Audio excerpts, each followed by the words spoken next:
This is Chicago's very own WGN Morning News at 8. Coming up, Nicole Lapin, the rich bitch, is here with a plan for getting your financial life together. It's the name of her book. I don't care. Do you have to? Can you just insinuate what it is? I think we know it rhymes with that, don't we? It rhymes with witch. Are you familiar with that word?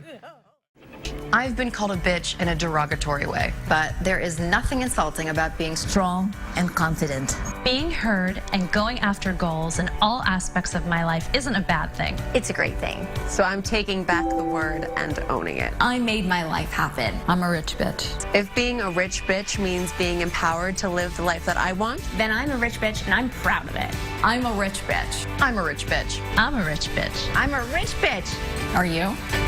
Well, I guess that eliminates my fears about you saying it. Hey, it's in context. All right, They're that just motto words. has now been turned into a New York Times best-selling book. It's called Rich B, a simple 12-step plan for getting your financial life together, finally, which empowers women to take control of their finances. I just don't like saying that. I just don't think you should, You know, you don't Larry. like saying it in public. In the morning meeting, you say it 25 times. Joining us now is the author, finance expert, Nicole Lapin. Thanks for being Hi, here. Nicole. Thanks, guys. Thank you so much for having me. So do you think there is the idea behind this that there is something to be said for women that are in powerful positions? That term is used very derogatively, and it's anyone who asserts themselves? I've been called that word in a derogatory way, but there is nothing wrong with being strong and confident. I started my career when I was 18 years old on the floor of the Chicago Merc, right here in Chicago. Went to Northwestern at the very same time, so I was on top of my career. I had no debt. And if that's what a B means, then I am that, and I am owning it. So we're taking the word back along with those other awesome, powerful women. All right. So tip number 1, stop smiling and nodding. What does that mean? So that means join the money conversation. Money can be really intimidating.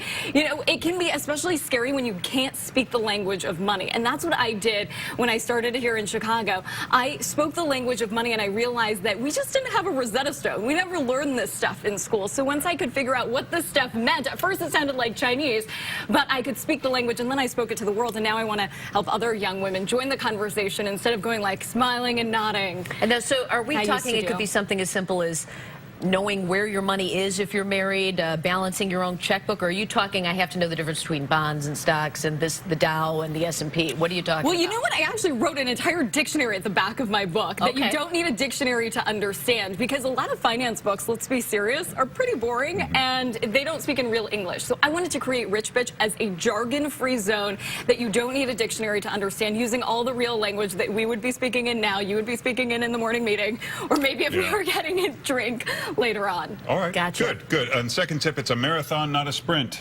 That's right. And so I think it's about coming up with money goals in all aspects of your life, in finance, family, and fun, and making them compatible. So looking at 1, 3, 5, 7, 10-year goals, and then realizing that goals have price tags, so you need money to live the life you want. But being rich, being a rich bee in all aspects of the word, is living a rich, full life, and not just about money. And people see the ups and downs and they panic, right? Oh, yeah. And they're running. I mean, if you're our age, you're just kind of leaving it there, right? Her age is different than your age, Larry. I'm just saying that. You're 35. You know, we're in our early 30s. 35. Right. Well, the good question is, when do you start really, you know, packing the savings away and doing all that stuff? I mean, most people in their 30s are probably aren't worried about that yet. Well, I think it's never too early, of course, and you should create a sustainable financial plan, like a diet, allowing yourself indulgences so you don't binge later on. So changing your mindset from a place of starvation and deprivation to a place of aspiration where you're actually making more money so you don't need to save as much. Hello, Captain Obvious. So I make the case for the morning latte. You're welcome, guys. All right. Okay. Allow yourself the latte and stay on track. So you say there are different kinds of bitches, and which kind do we not want to be versus we want to be? How do you get through the interview without, it's the name of the book. I love that you're having such a field day with it. Love waiting for this interview for months. You know, I think it's about whether or not you are working from home as a stay-at-home mom, you're starting a business, you're working for someone else. You are in the business of you. You are the CEO of your own empire, so you have to start treating yourself that way. And fighting for your money, whether it's negotiating your bills, whether it's negotiating with your employer. It's your money. You might as well fight for it. And you say you should have a budget diary? Absolutely. The only LBD that really never goes out of style is the little budget diary. So creating a sustainable budget in the same way as we talked about, like a regular diet, 70% going to essentials, 15% going to the end game, which is your future self and the stuff that you're saving for, and then 15% going to the extras, which is all the fun stuff in life.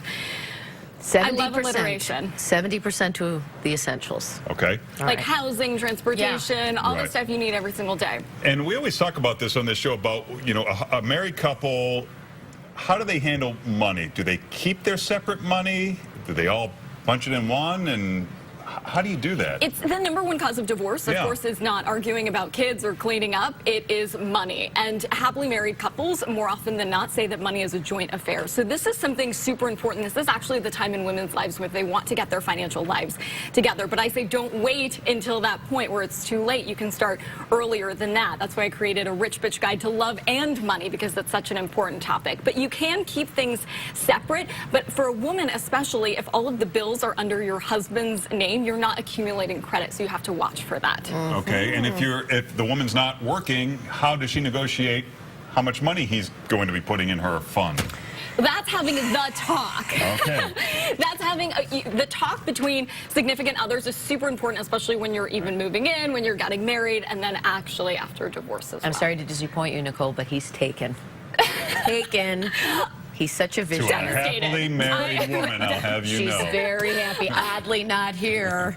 We keep hearing she exists, Nicole, but whatever. The book again is called Rich Bitch, a simple 12-step plan for getting your financial life together finally. And you can find more information at NicoleLapin.com. There it is. Thanks, Nicole. Thank you, guys. All right. Nicole, time now for a round.